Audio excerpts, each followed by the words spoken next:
Hello food lovers, welcome to our channel. నేను మీ రాణి Eramsetti. Friends, ఈరోజు tiffin recipe చూద్దామండి. అప్పటికప్పుడే చేసుకునే సింపుల్ ప్రాసెస్తో టేస్టీ అయిన గారెలు చాలా క్రిస్పీగా టేస్టీగా ఉంటాయి. అలాగే ప్రాసెస్ కూడా చాలా సింపుల్ అండి. పప్పు నానబెట్టుకోవటం, కడగటం, రుబ్బుకోవటం, గ్రైండర్ క్లీన్ చేసుకోవటం, అదంతా ఎక్కువ శ్రమ అనేది లేకుండా అప్పటికప్పుడే ఈ గారెలు రెసిపీ అనేది కుక్ చేసి ఫ్యామిలీకి సర్వ్ చేయొచ్చండి. వంటింట్లో ఎక్కువ శ్రమ అనేది ఉండదు. ఆ ప్రాసెస్ అంతా చూద్దాం. వీడియోని ఫస్ట్ నుంచి లాస్ట్ వరకు మధ్యలో స్కిప్ చేయకుండా చూడండి. అప్పుడే ప్రాసెస్ అంతా అర్థమవుతుంది. అలాగే మీ అందరికీ కూడా ఈ రెసిపీ అనేది నచ్చేలా ఉంటుందండి. అలాగే ఛానల్ని ఫస్ట్ టైం వాచ్ చేసిన వారు సబ్స్క్రైబ్ చేసుకుని పక్కనే ఉన్న బెల్ బటన్ని క్లిక్ చేయండి. నేను పెట్టబోయే రెసిపీస్ అన్నీ మీ ఫోన్కి నోటిఫికేషన్కి వస్తాయి. ఓపెన్ చేసి చూడండి. రెసిపీస్ కానీ ప్రాసెస్ కానీ మీకు నచ్చినట్లయితే మీరు కూడా కుక్ చేసి ఫ్యామిలీకి సర్వ్ చేయండి. అలాగే వీడియోకి లైక్ చేయటం మాత్రం మర్చిపోకండి. ఈ గారెలు రెసిపీ అనేది చాలా సింపుల్ అండి, టేస్టీ రెసిపీ కూడా. ఇక ప్రాసెస్ స్టార్ట్ చేద్దాం. 2 బంగాళదుంపలను తీసుకోండి. శుభ్రంగా కడుక్కున్న తర్వాత వాటిని ఒక్కొక్క దుంపని 4 ముక్కలుగా కట్ చేసి పెట్టుకోండి. ఈ విధంగా నేను చూపించిన విధంగా నిలువుగా కట్ చేసుకోండి. ఇలా నిలువుగా పొడవుగా ఉండాలి. ఇదే విధంగా రెండవ దుంపను కూడా కట్ చేసి పెట్టుకోండి. ఈ ముక్కలన్నీ కూడా గిన్నెలోకి వేసుకోండి.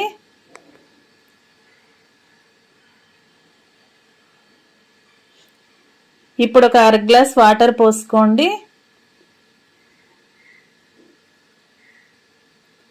ముక్కలు ములిగేంత వరకు పోయాల్సిన పని లేదండి. ఒక 1/2 గ్లాస్ పోస్తే సరిపోతాయి. ఇప్పుడు ఒక టేబుల్ స్పూన్ గల్లు ఉప్పు వేసుకోండి. ఉప్పు వేసుకుని దుంపల్ని ఉడికించినట్లయితే దుంపకి టేస్ట్ అనేది బాగా వస్తుంది. రెసిపీలో మనం యూజ్ చేసినప్పుడు దుంపలకి రెసిపీకి టేస్ట్ అనేది బాగా వస్తుంది. కొంచెంగా వేసుకున్నాం కదా. ఇప్పుడు ఒక 1/2 టీ స్పూన్ పసుపు కూడా వేసుకుని ఉప్పు పసుపు కూడా వాటర్లో కలిసేంత వరకు బాగా కలుపుకోండి. దుంపలు ఉడుకుతున్నప్పుడు ఈ ఉప్పు పసుపు కూడా దుంపలకి బాగా పడతాయి. అప్పుడు రెసిపీకి టేస్ట్ అనేది చాలా బాగుంటుంది. ఇప్పుడు మూత పెట్టుకుని ఈ గిన్నెను కుక్కర్లో పెట్టి 3 విజిల్స్ వచ్చేంత వరకు ఉడికించండి.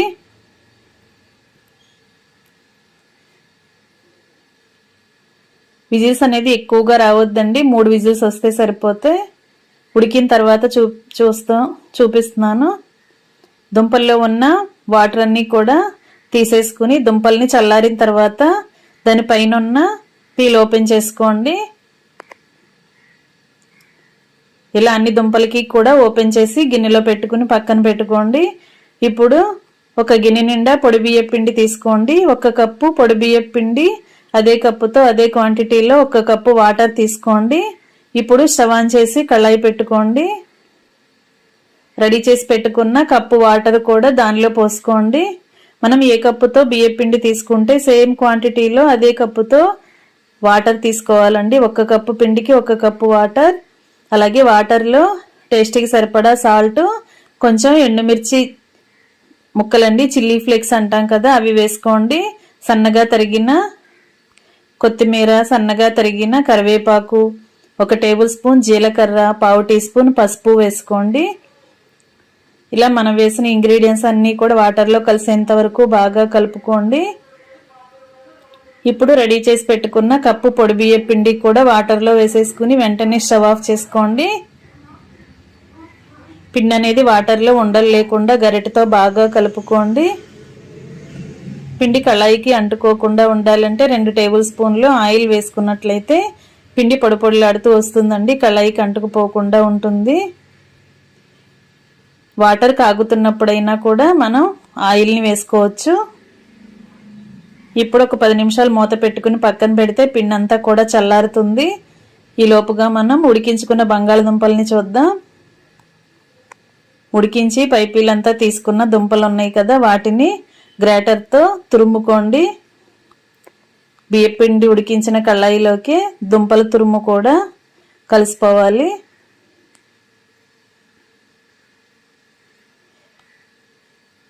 ఎండుమిర్చి ప్లేస్లో మీరు కారం అయినా యాడ్ చేసుకోవచ్చండి. వాటర్లో ఎండుమిర్చి వేసాం కదా, ఎండుమిరపకాయల్ని కళాయిలో వేసి బాగా డ్రై రోస్ట్ చేసుకుని ఫ్రై అయిన తర్వాత వాటిని మిక్సీ పట్టుకుని ఒక బాక్స్లో స్టోర్ చేసుకున్నట్లయితే ఎండుమిర్చి పౌడర్ అనేది వస్తుంది. వాటిని ఇలా రెసిపీస్లో వాడుకోవచ్చు. బంగాళదుంప తురుముని పిండిలో కలిపాం కదా, ఇదే విధంగా మిగిలిన దుంపలన్నీ కూడా తురుముకుని ఆ దుంప ముద్దంతా కూడా బియ్య పిండిలో కలిసేంత వరకు చేత్తోనే బాగా కలుపుకోండి.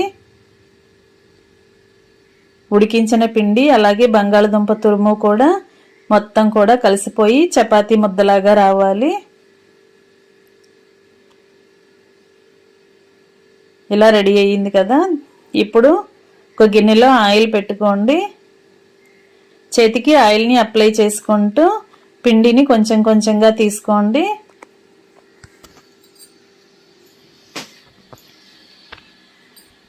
మనకి కావలసిన సైజులో పిండి ముద్దల్ని తీసుకుని గారెల్లాగా రెడీ చేసుకోవటమే.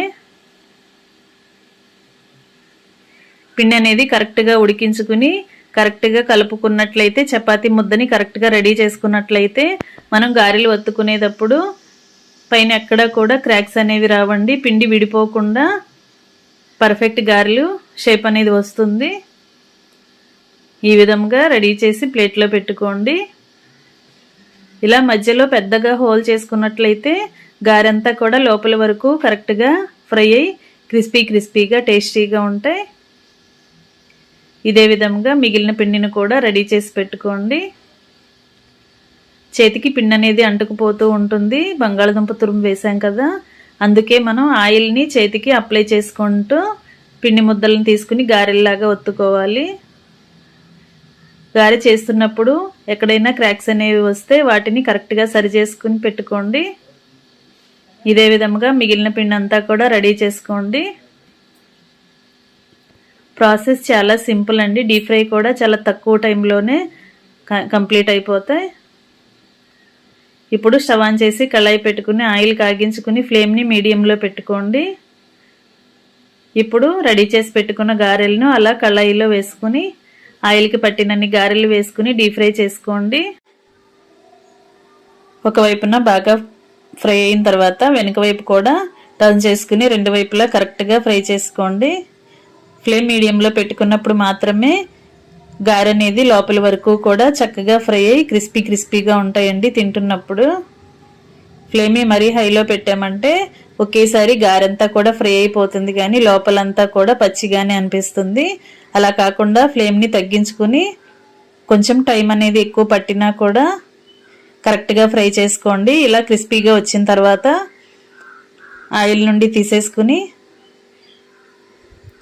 ప్లేట్లో పెట్టేసుకోండి.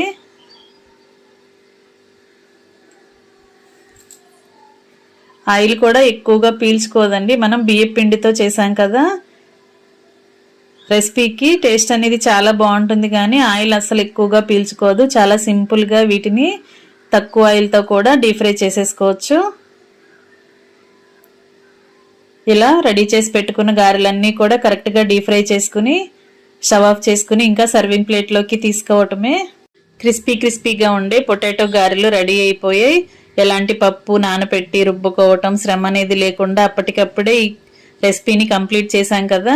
మీరు కూడా ఖచ్చితంగా కుక్ చేసి ఫ్యామిలీకి సర్వ్ చేయండి. అలాగే ఛానల్ని ఫస్ట్ టైం వాచ్ చేసిన వారు సబ్స్క్రైబ్ చేసుకుని పక్కనే ఉన్న బెల్ బటన్ని క్లిక్ చేయండి. ఈ క్రిస్పీ గారెలను మీరు కూడా కుక్ చేసి ఫ్యామిలీకి సర్వ్ చేయండి. ఈ గారెలు అనేవి టొమాటో చట్నీ కానీ, కొబ్బరి చట్నీ కానీ, పల్లీ చట్నీ కానీ ఎలాంటి చట్నీతో అయినా కూడా సర్వ్ చేసుకోవచ్చండి.